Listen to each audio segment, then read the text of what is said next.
So I'll try and catch up some time. Thank you to Sarah's talk. I think with that in mind, I should declare that I'm going to use the term disabled people quite a lot, because that's what a lot of our mentors, I would say the majority of our mentors, like to describe themselves as, although there's all kinds of nuances in terms of people with limb difference or amputees and augmented communicators or people who use AAC. But in the main, I'll use that, but with all those footnotes that Sarah shared. Also, I have quite a few images, most of which are incidental, but I'll try and remember to describe the ones that are important, and please interject if I haven't done that. Okay, so mentor-led design.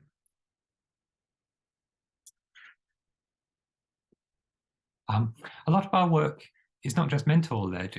We might describe it as being stance-led, by which I mean that we're using design to engage with disability, but our starting point is a particular stance on disability itself. One of our favorite stances, if I can put it that way, is that of the journalist Peter White, whose occasional Radio 4 BBC radio programme is itself entitled No Triumph, No Tragedy.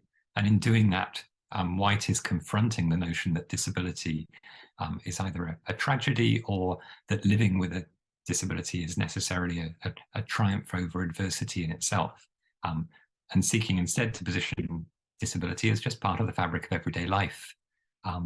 We think that's underrepresented in design responses to disability and disability objects, and so that's often something we're exploring with our mentors. One example of that is prosthetic hands. Traditionally, they've been cosmetic imitations of human hands, and whilst that's what a lot of wearers do want, increasingly many wearers are uncomfortable with the notion that they might be seen to be trying to pass. It's very complex, the social constructions of these relationships, and we'll come back to that in relation to a colleague of mine's, Katie Brown's work with hearing aids later. Alternatively,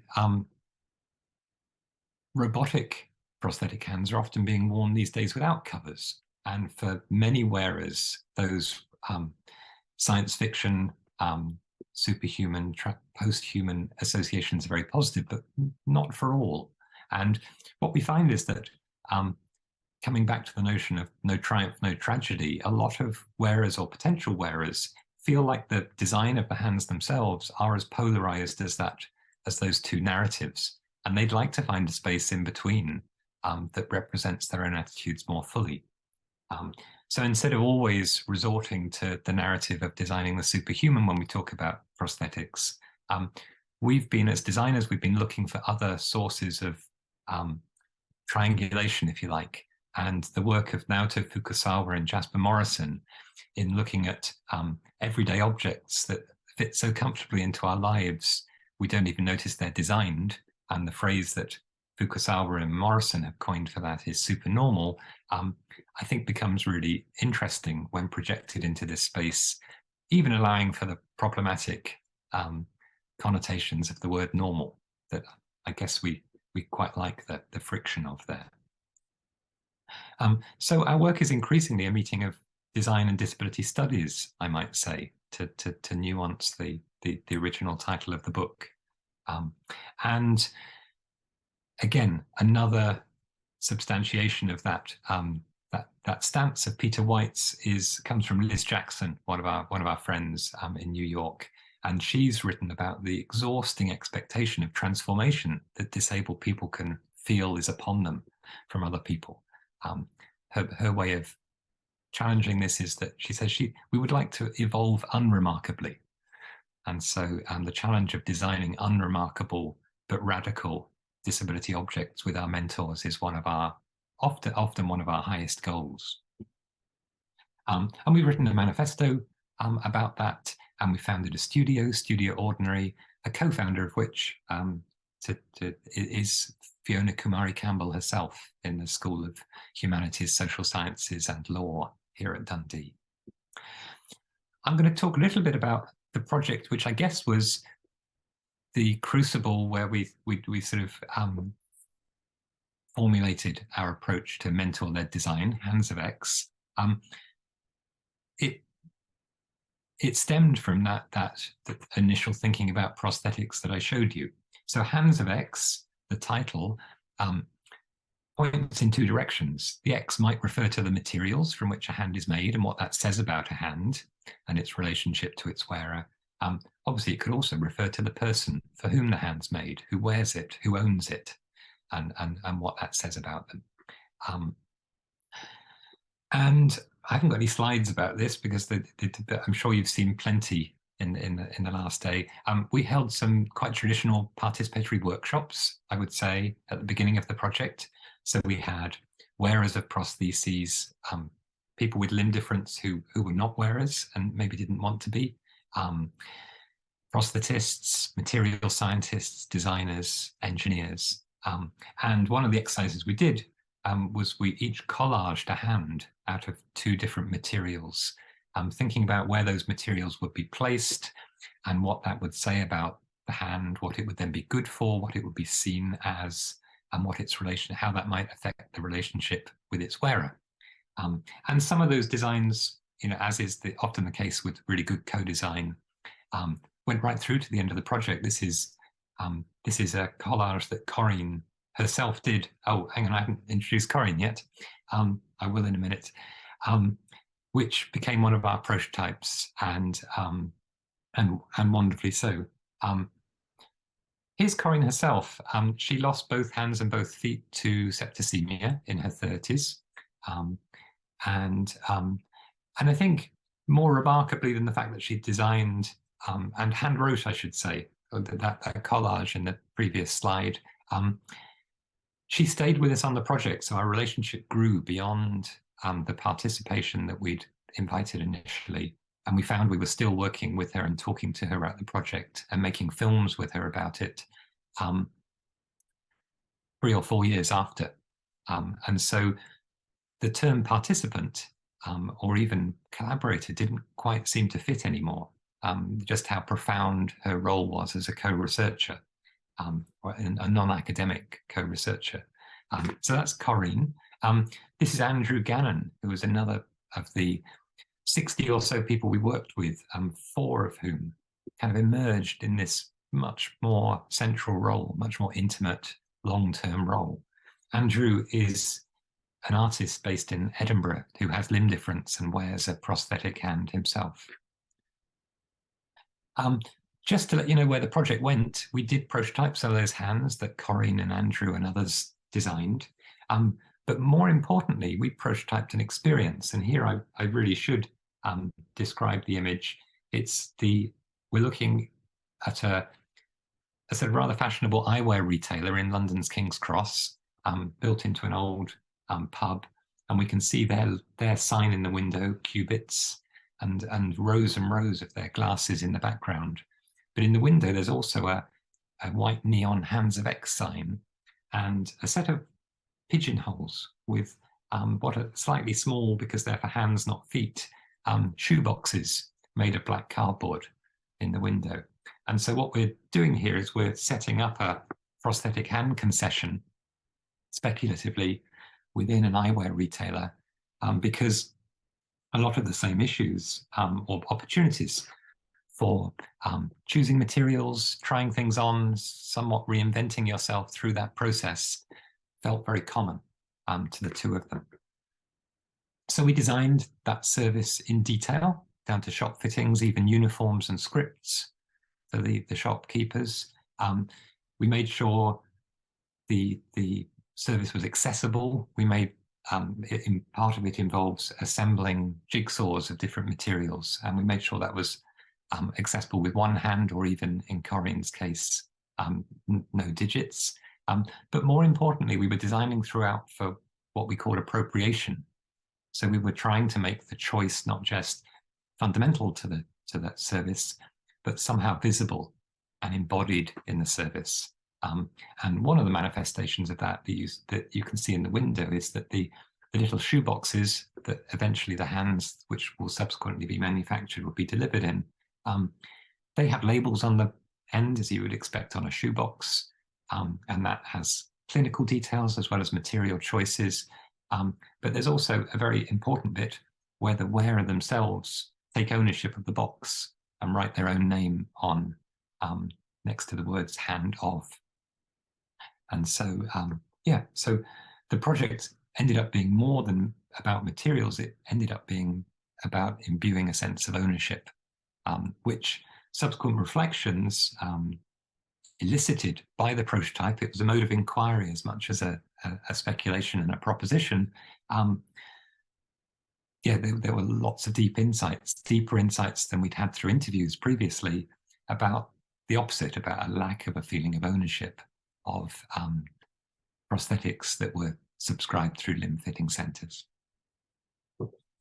Oh, and there's a bigger shot of more of those cardboard boxes, which are very understated, that we're trying to be as super normal as possible, but the details are important too. Okay, so having gone through that process, we realized that something significant to our practice had happened. That, as I say, the relationships we had with those participants went beyond what you might expect from participatory design or co-design. And we felt we needed a term to talk about that. One of the reference points we did find, and my guess is this is familiar to quite a few people on this call, is that I've got a picture of the book cover of Ezio Manzini's book, Design When Everybody Designs, An Introduction to Design for Social Innovation. And Manzini talks of avoiding the traditional role of the all-seeing designer or architect that he sarcastically calls big ego design. The designer who knows best, that might do a little bit of research, but then works alone and takes decisions on behalf of the users. And I guess anyone involved in inclusive design would expect to adopt a very different position than that. But Manzini then does something that is surprising and therefore more nuanced in this situation. He equally distances himself from what he identifies as the other extreme, which he calls post-it design. And in that, he is referring to the idea that designers in participatory design are there to be neutral facilitators of a process rather than active participants themselves. And this is an expectation that a lot of designers have themselves in those situations. And we know from our own research colleagues in the past, researchers in other disciplines can assume that that's what participatory design is going to be about. And it was nice to find this reference point in Manzini, as some kind of reassurance that pushing back, and again, once again, trying to find some middle ground was not an inappropriate thing to do. So in terms of the name itself, it came from this gentleman who's one of my research heroes. His name is Colin Portnough. I never met Colin because he died before my research really started. He lived on the East Coast of the United States. He had motor neuron disease in his later life, and he gave a wonderful talk about his experiences of and hopes for augmented communication. And you can find that online. It's transcribed and it's also available as a video. It's absolutely wonderful.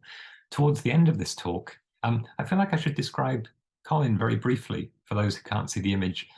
There is a intelligence and impishness about this particular photograph that comes across in his talk as well.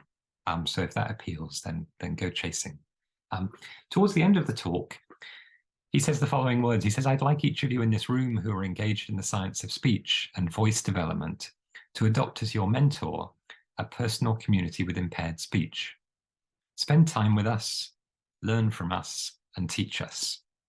And somehow there was something about his words, quite apart from the authority that they carried, that resonated with us. At a very colloquial level, the word mentor seemed appropriate to the relationship we had with Corinne and Andrew and others. We looked up to them. We valued their experience, their lived experience, their life experience.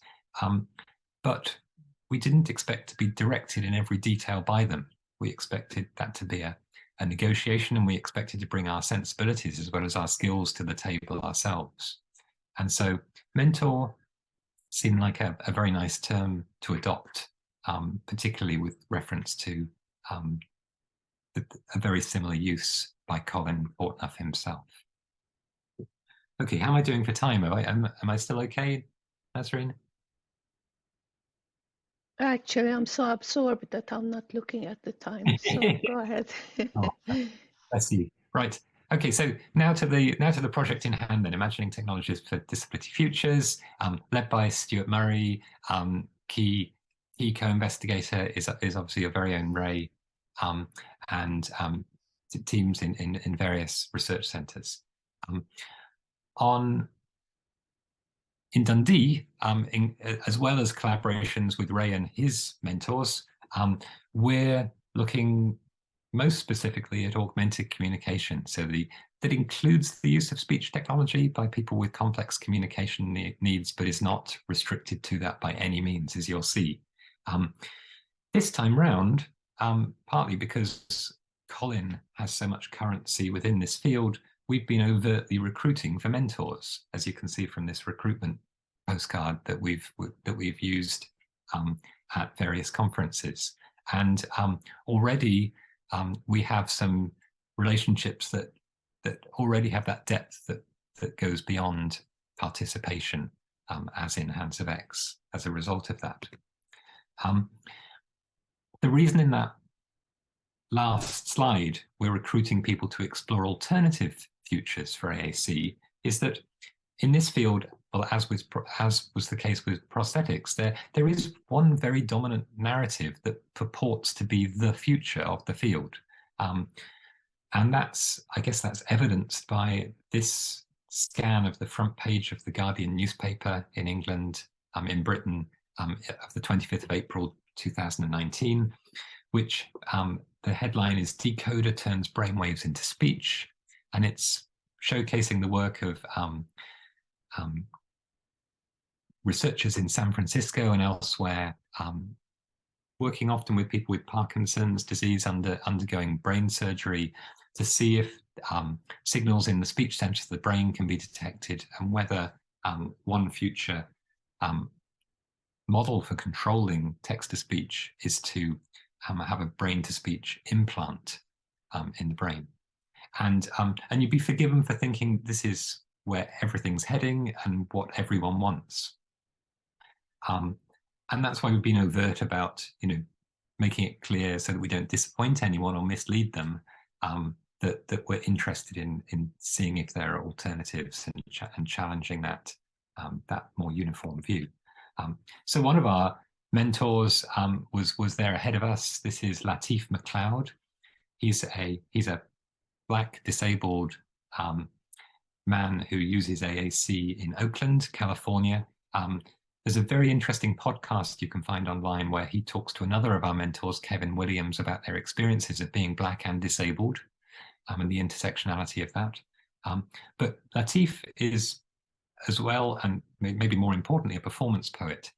And so one of his poems includes the lines, "I don't need a doctor to come up with a cure. I am all right. You can come and talk to me. Come and have a conversation with me about politics." And the poem itself is called "I Am All Right." And so, Latif is highly motivated to explore with me how the future of AAC might not be to surgically implant something to cure and fix complex communication needs, because they are part of his identity. And Latif is one of the mentors who's working with our researcher, Katie Brown. Katie's PhD explored the role of hearing aids as disability objects in uncovering deafness. And her role on ITTF has been to take that forward into, through ceramics and participatory collage, related to the practice we had on Hands of X, to embody and visualize alternative roles that communication objects, as visible objects, not as things that have disappeared into the body, might actually positively play in reframing communication and conversation and social interaction. So that's Katie. Another of our mentors at a sort of group level is a group called Project Artworks in Hastings in England. They're a collective of neurodiverse artists, and their website includes the text that they work together in purposeful collaboration using total communication. Gesture, sound, signing, and empathy allow for more expansive and freeing forms of connection. And they're working, or rather, on our team, the illustrator by background, Johanna Ruhr, is working with them using sensory ethnography to explore non-verbal communication, whereas a lot of AAC, and especially text-to-speech, implies verbal communication between neurotypical and neurodivergent artists. And tapping into Fiona Kumari-Campbell's work on ableism, this is really fascinating, but it's also inherently challenging an ableist assumption that the role of AAC is to bring communication always into the domain of verbal communicators. And Johanna's doing some really nuanced work about striking different balances.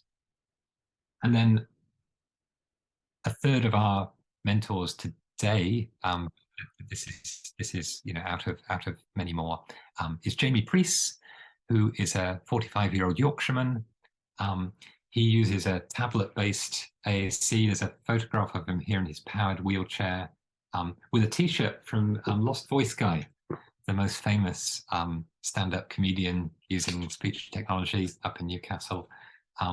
Jamie is an advocate in particular for disabled people taking control of their assistive technology. So although he's not a software engineer by background, he has remade his own communication software, and he describes this as a work in progress that will never be finished. So the not being finished is really important there. For him, it needs to go beyond consultation and co-design to something where he maintains ownership and control of future changes whenever he wants them. And so we're working with Jamie. Next slide, actually, this is Finn Tams-Gray, who's another researcher up in Dundee in Studio Ordinary with us. And as an interaction designer, Finn's working with Jamie and with speech technology companies. And we're not so much trying to, we are trying to design more expressive communication for Jamie, but more importantly, we're trying to work with the speech companies to open the lid on the development of their own technologies. And so that is put more in the hands of Jamie to determine the future direction of, and to determine what controls might be made available in the future, rather than just working with the assumptions of the technology at the moment, most of which come from very different applications, automatic screen reading and transcription of written content. Augmented communication is a very different domain to play speech out, and has some very different priorities with the users. I guess, so we're interested in alternative futures. We're also interested in different perspectives. I guess what unites those different perspectives is that everyone we're working with is also interested in challenging the notion that there's a singular future, and can bring their complementary perspectives to expanding the debate, changing the conversation, and doing this critically as well as practically and pragmatically. That's the end. I hope that was enough. I'm aware that I've sort of dipped into all kinds of things, so if there is any time for questions, I'd be happy to go into more substantive detail on anything. But thanks for listening.